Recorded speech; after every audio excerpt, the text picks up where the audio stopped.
I'm not sure how to say this, but I folded for the first time. After switching to the S24 Ultra earlier this year, I felt that trying Samsung's foldable was the next logical step. So I bought the Z Fold 6 with my own money, and I've been using it for over a month now.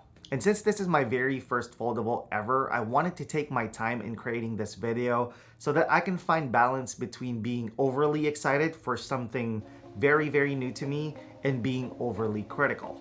I wanted to see how a foldable can improve my daily use. Is it able to simplify my systems?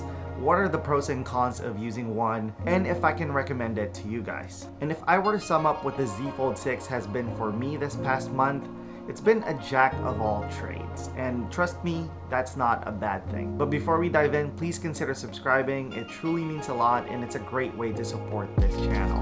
The symmetrical design of the Z Fold 6 was the first thing that caught my eye. I've always wanted to test out a foldable phone, but I've always passed on it until I was able to check out the Z Fold 6 at my local Best Buy store, and I thought to myself, wow, this feels really nice to hold, and the build quality feels amazing. It's thinner and lighter than expected. In fact, it's not much thicker than an S24 Ultra or the iPhone 15 Pro. And because it's thinner, I think it makes the Z Fold 6 perfect for one-handed use. It kind of reminds me of the iPhone 5 in a way because of how thin it is. It's super refreshing to use, especially in a time where phone just keeps getting bigger and wider. Basic phone functions like texting, making phone calls, responding to emails, scrolling on social media are still definitely enjoyable. And I actually like how thin the cover screen is. Although I will say that the slightly crammed keyboard makes me have more typos than usual, but that's just the nature of this thinner phone.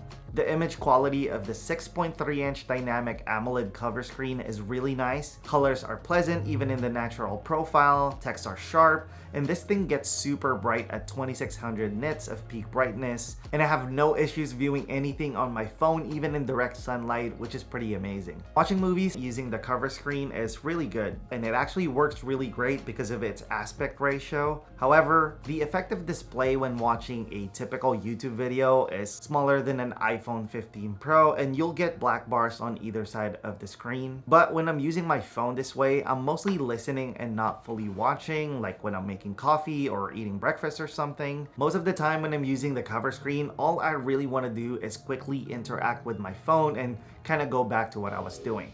The magic really starts when you open up the phone. What you get is a 7.6-inch inner screen with the same 2600 nits of peak brightness. So again, no issues when it comes to seeing what's on your phone outdoors. The display looks amazing, nice colors, super sharp, and you get really deep blacks, so watching movies is very enjoyable. Although I would recommend using earbuds when watching. The speakers are decent, but I don't find it as good and full as the iPhone 15 Pro or the S24 Ultra. I feel like the mids are a little bit muddier and not as clear. Also, both of the speakers are on the left screen, so the balance can be a bit off when viewing content this way. But of course, you can always turn it sideways and get a better sound experience. Samsung also didn't use the same anti-reflective coating of the S24 Ultra on either screen, which I feel like is a big missed opportunity, especially since the crease becomes more noticeable when you have some sort of glare. But I don't think this is a deal breaker, especially since when you're looking at the display straight on, it's barely noticeable. Most of the time, I'm too focused on the content I'm viewing anyway, so it just kind of blends into the background seamlessly, and I only become aware of it when I run my fingers across the screen or when light hits it at a certain angle. However, if you're watching content with someone next to you, their experience will not be as great as yours. Visually, the under-screen camera is also pretty subtle in my opinion. I don't really notice or think about it, and I honestly forget that it's there sometimes. As an avid Magsafe user, I'm really bummed when new products like this come out and they don't have G2 support. But thankfully, there are companies like Toras who creates functional and practical products. I've been using this case with the Z Fold 6 because it adds Magsafe support, so I can use it with my favorite accessories. And since Samsung did not integrate the S Pen into the Z Fold 6, this case has a specific slot for it, so I can always have it with me wherever I go, and it keeps my phone protected. They also have the Osten R360 case, which is a great case for the iPhone. It has a 1.5mm raised edge, so you can have peace of mind knowing your phone is protected from daily drops and scratches. And of course, this case is compatible with Magsafe accessories. It even has an invisible kickstand integrated in the magnetic ring while keeping its slim profile. And I'm pretty sure they were the first ones that I saw to implement this foldable magnetic ring in a phone case. The ring has a very smooth and satisfying rotation. It can rotate 360 degrees so you can achieve different viewing angles, or if you want, you can simply use it as a phone holder. They also have this card-sized power bank, which is only 0.3 inches thin and only weighs 4 ounces. It has a 5,000 milliamp capacity, which you can use to charge your devices, 18 watts when plugged in, and 7.5 watts when wireless charging. And the magnets are super strong. It also has a trickle charge mode for devices like your earbuds, so it's a perfect everyday or travel carry accessory. The O-Stand R360 case and the Mini Mag combo is super compact. I highly recommend it, and you can check all of these products out by using the links below. And thank you Toras for sponsoring this portion of the video. Using the Z Fold 6 as my primary phone the past month has been such a joy. This is the most excited I've been about a phone in a very long time, but I understand that previous Fold owners might feel bummed about the spec upgrades, but as a first-time foldable phone user, there's a level of polish and refinement here that I greatly appreciate, because without it, I'm not sure my experience would have been as enjoyable. Using the Z Fold 6 has increased the ceiling of what I'm comfortable doing on my phone. Typically, I would get my laptop or iPad to do things like reading contracts, researching, and scripting, but I find myself reaching less for my other devices. Maybe it's because I can properly multitask on this phone. I can have 3 apps open at a time, plus an additional one using pop-up view. So when I'm researching, I can have Notion open on the left side, then YouTube and Chrome on the other side, and I have notes in pop-up view.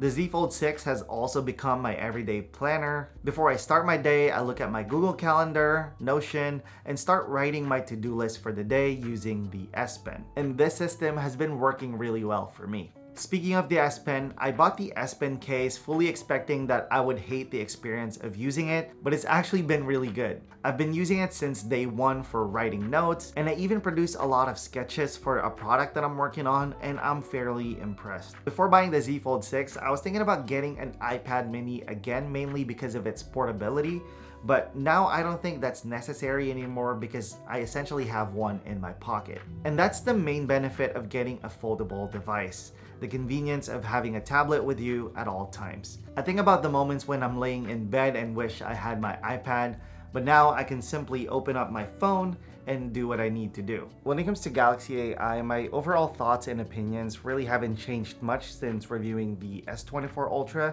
So if you're curious about my thoughts, you can watch that video right here.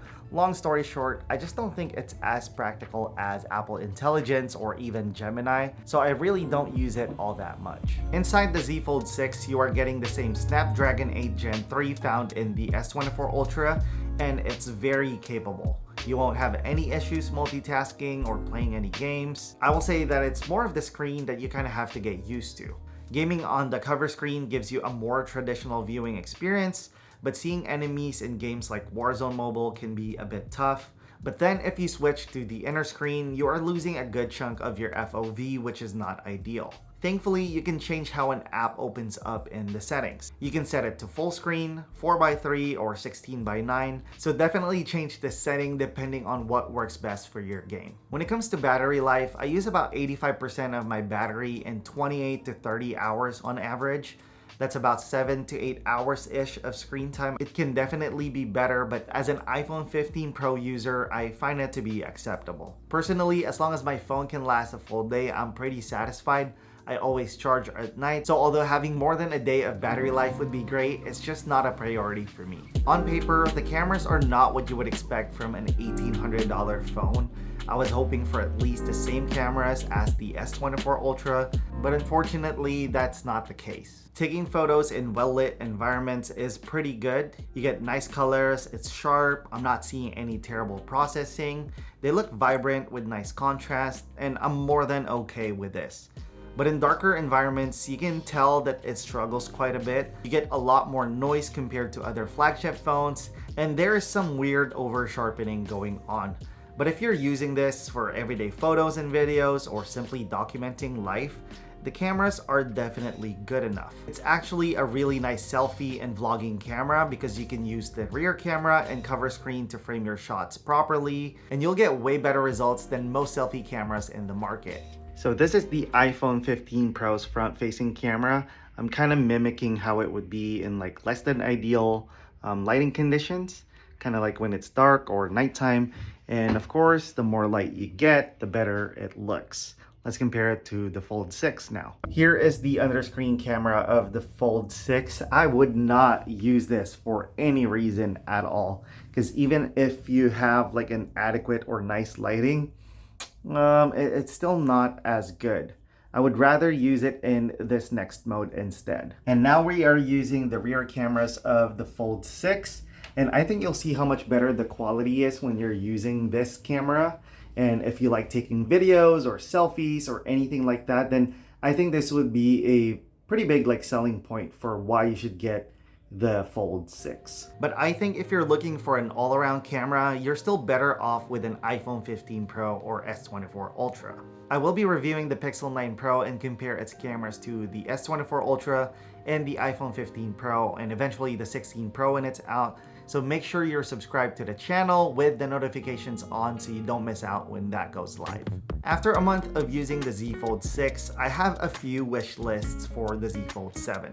It has to have an integrated S Pen. This should be a no-brainer for Samsung. I wouldn't mind a thicker device if it meant having an integrated S Pen, and that could also be an opportunity to accommodate a bigger battery. We need an anti-reflective coating for at least the inner screen. It'll make a huge difference in everyday use. I would like to see 4 speakers so you have balance and improved listening experience regardless of the orientation. And lastly, better cameras. Just give us whatever bump is necessary to achieve an S24 Ultra-like camera. So with all of that said, should you get the Z Fold 6 as your first foldable phone? I think so, as long as you know what you're giving up.